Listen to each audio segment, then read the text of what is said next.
Good evening. Welcome to the Truth Unsighted podcast. This is your host, V-Rod. This is probably the 8th episode. A lot of things going on this weekend.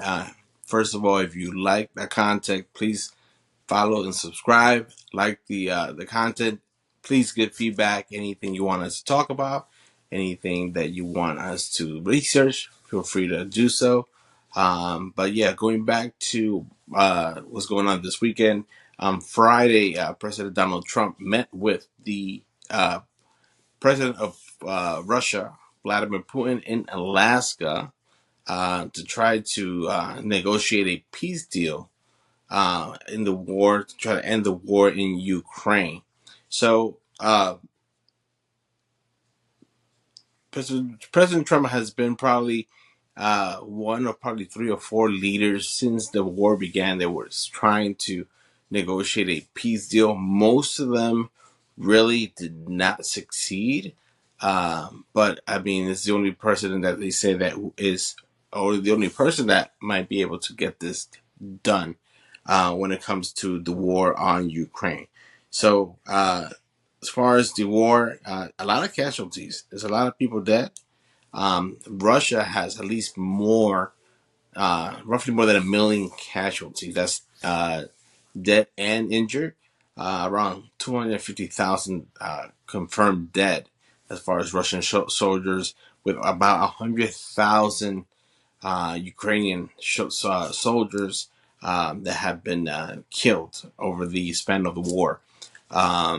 There is also, as far as does Ukraine have to concede land or not? What does Russia want in return? They were trying to see before talked about sanctions. The U.S. was talking about sanctions against China and against India, because those are the major importers of Russian oil. Russian oil, that's where they get most of their revenue as far as Russia. The gas and the oil they sell to other countries. And I was trying to do some little research as far as China and India. But what I was also looking at is okay, what other countries are the ones that are also uh, importing Russian oil. And it was very funny that some of these countries are in the European Union. Some of these countries are the ones that are, yes, trying to back up Ukraine, but at the same time, they are giving Russia money for oil. So, who are these countries? Okay, what countries are the ones buying from Russia? So you have Hungary, Slovakia. They are heavily relying on Russian oil. You have also France, so Macron, France, Spain, Belgium, and the Netherlands are also major buyers as far as Russian energy, Russian oil. Austria also has some import still. And what they are trying to do, as far as gradually throughout the years, the European Union is trying to uh, not buy as much from Russia, because at the end of the day, if Russia continues to earn revenue, they're going to continue to keep on with the war. So we have, I know that around where the war began, around February 2022, Russia had at least $604 billion in revenue when it comes to Russian oil as far as their export. Over the years, those figures have come down. As far as I think it was 2024, in 2024 they only netted $254 billion when it comes to their revenue, and it's still going down and going down. So that's probably one of the reasons why Vladimir Putin would love to end the war or get a peace deal, for the fact that is they're losing men.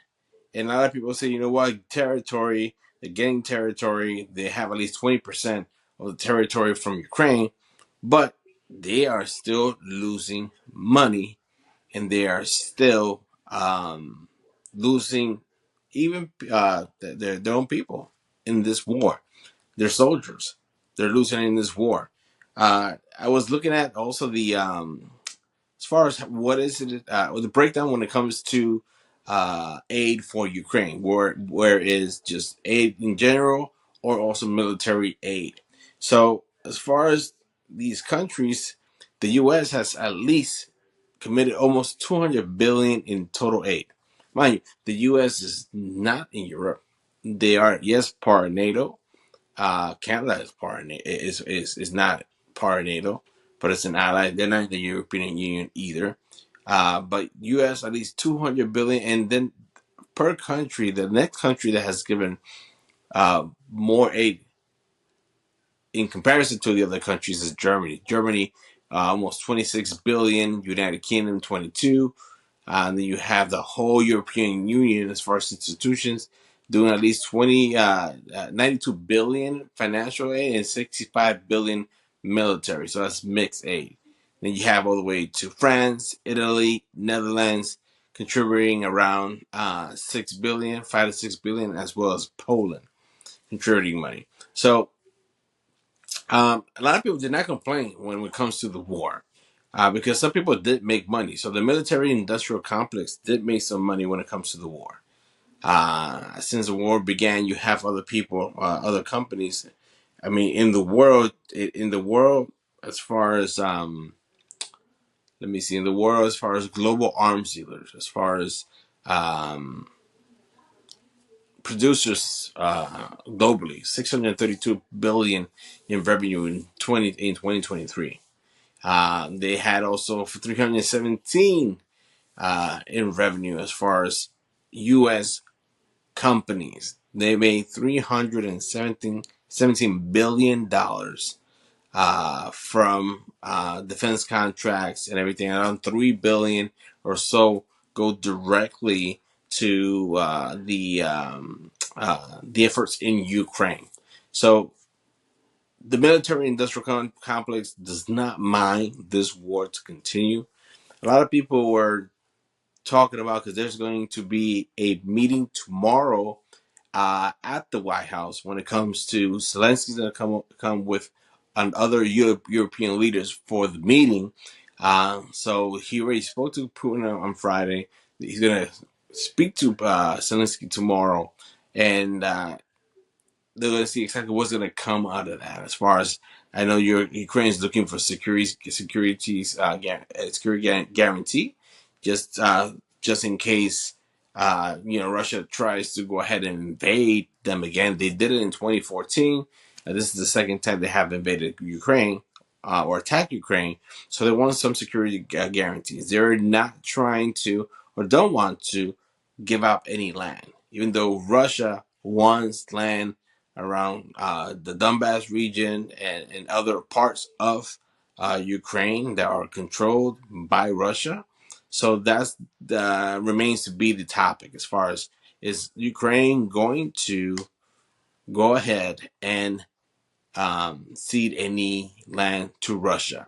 There are other leaders in the European Union and throughout the world that are not good with that idea that Putin should not be rewarded because as far as taking land by force. So that remains to be seen exactly. The details as far as the meeting on Friday really did not. There's still a lot of things that people do not know about. People are not sure as far as the details when it comes to all the demands that Russia wanted. I know that the president wanted. President Donald Trump wanted a ceasefire or a peace deal from this situation. It did not happen. But what he's saying, what did happen, there was conversation, there was progress. A lot of people say, you know what, we have to do other things. We want to, make sure that we don't, bow to Russia or what have you. So the thing is, we need to get to a peace deal. There's a lot of people dying, a lot of people that are, basically losing their lives. on a daily basis when it comes to this war.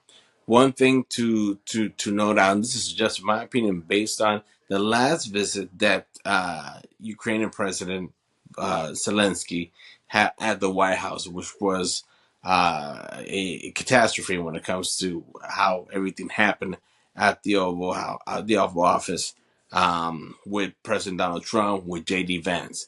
I think that first of all, we need to really, know exactly, who are we talking to. We're talking to Russia. We're talking to Ukraine.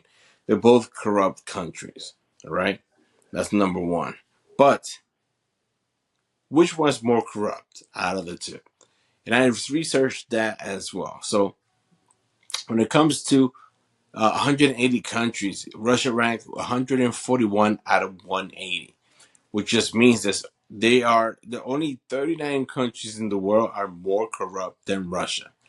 Ukraine ranked 36 out of 100. I'm sorry, Russia ranked 26 out of 100. Uh, Ranked 141 out of 180 as highly corrupt, and Ukraine 36 out of 100, ranked 104 out of 180 as far as corruption. Okay, Russia is more corrupt overall than Ukraine.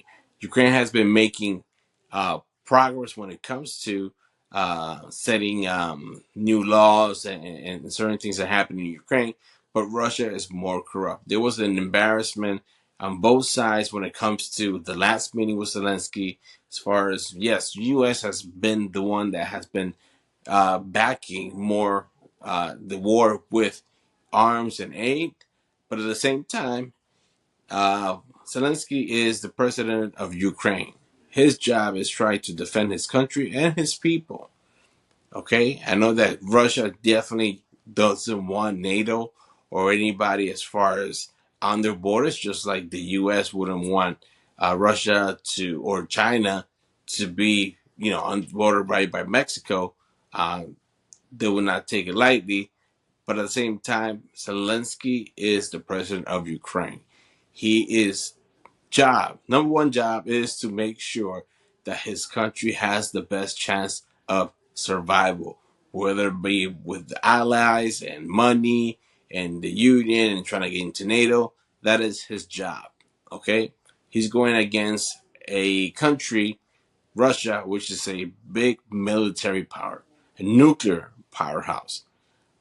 In a war that a lot of people thought that it would be at least weeks before Russia took over, and it was done. And it's been 3 years. So you got to give credit where credit is due. Last meeting also at the White House, Senator Zelensky was asked as far as wearing a suit and tie. I mean, you got to be an idiot with that type of question. It's a lot of people that are idiots, in my opinion, because we're talking about somebody that is at war, not, you know, selling ice cream, not going kissing hands. Shaking hands, kissing babies at war. And you want to ask that person to be able to act like a puppet or do things for an image or to bow down and kiss the feet. Nothing is ever free. All right. When we give something, we want something in return. Right now we are doing the arms deals, but we are selling the arms because at the end of the day, yes, the American taxpayer does not want their money to go elsewhere. America first, and so forth. So I hope tomorrow's meeting is a meeting that doesn't look nothing like the one in February. No idiotic type of questioning that we had in February. Let it be a meeting between the president, President Trump and Zelensky, and not have anybody talk about conscription and everything else that happens on both sides. All right, so it's a lot of propaganda going on with this war. It's a lot of people with a lot of thoughts as far as when's it gonna end. Hopefully, it ends soon because we want peace in this world. Hopefully, Donald Trump is able to, besides whatever gripes we have with him, he is a person that's being able to talk to Putin, bring him on a 9-hour flight all the way to Alaska to try to end this war and work with Zelenskyy and other leaders to be able to do the same. He's done already multiple ceasefires already with other conflicts and other wars that are going on.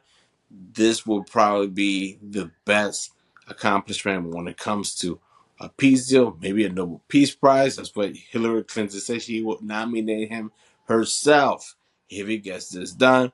A lot of people don't want this done because of just they don't like the guy. But at the end of the day, it's not about liking anybody. It's about getting things done so we can save people. There's peace into this world, and at least we could go and actually do things that are productive when it comes to peace, when it comes to economy, and so forth. So let's see what happens. Like I said, if you like this content, please like and subscribe. Thank you so much for watching.